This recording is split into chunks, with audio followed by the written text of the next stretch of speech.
bags and escaped into the dark. When we were finally safe, I asked her why we had to run like thieves in the night. Why couldn't we just tell him it was over? My mom looked at me, her hands still shaking. For as long as I can remember, my dad and I never got along. Our relationship was a constant battleground of screaming matches, whether we were arguing over childish, petty things or deep, genuine family issues. To be fair, he wasn't a monster on the surface. He supported us in his own twisted way, but he never actually held down a real job. Instead, his work consisted of sketchy one-day gigs, scamming innocent people out of their hard-earned money, and spinning web after web of lies. Honestly, if it hadn't been for my mom working herself to the bone to provide for us, we wouldn't be here today. She was the one who made sure I had food, a roof over my head, and went to school clean, dressed, and cared for. My dad, on the other hand, was just off. He was a coward wrapped in a tough guy act. He'd puff his chest out and act incredibly hostile and threatening toward me. But the moment a grown man stood up to him, he'd fold like a cheap lawn chair and run away. He was a pathological liar, constantly fabricating stories to make himself look like the hero or the victim. We never truly trusted him, but I never knew the darkest extent of his strangeness until recently, when my mom sat me down and told me what happened before I was born. It was 2006. My parents had just arrived in Germany, a completely new country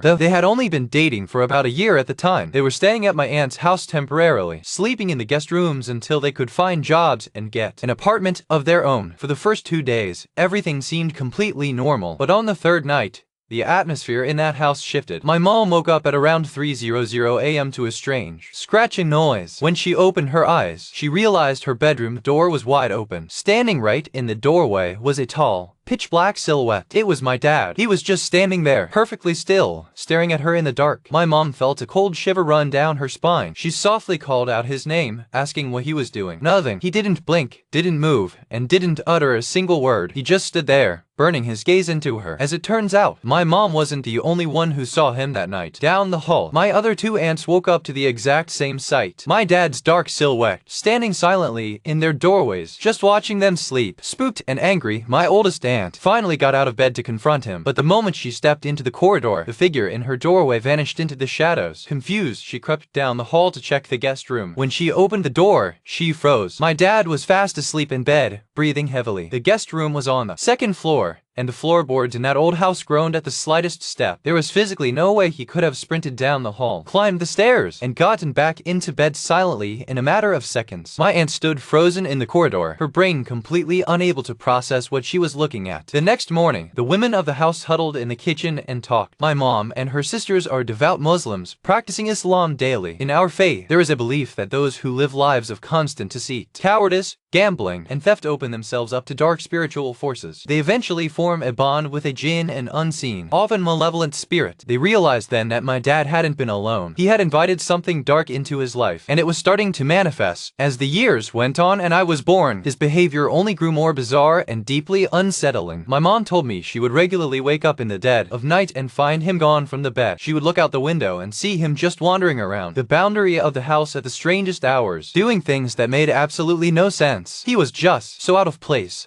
acting incredibly odd when everyone else was asleep. One night, she went outside to see what he was doing. He was standing near the edge of the property, staring directly into the pitch-black abyss of the nearby forest. He was eating something in the dark, muttering under his breath. When my mom frantically asked him what he was doing and who he was talking to, he slowly turned his head to her, his eyes vacant, and said he was talking to his mother. His mother had been dead for years. My mom lived in absolute, paralyzing terror for years, but she stayed to protect me until she knew I was old enough to follow her lead and run. A few weeks ago, she decided she had finally had enough. She couldn't risk our lives anymore. In the quiet, freezing hours of the early morning, while he was dead asleep, we packed our entire lives into a few bags and escaped into the dark. When we were finally safe, I asked her why we had to run like thieves in the night. Why couldn't we just tell him it was over? My mom looked at me, her hands still shaking, and whispered if he had known we were planning to leave him, I don't think we would have survived the night. It has been several years since we fled. In the beginning, he tried desperately to track us down, hunting for any scrap of information about where we went. Eventually, the trail went cold, and he stopped looking. I don't know where he is today, and to be honest, I hope I never, ever find out.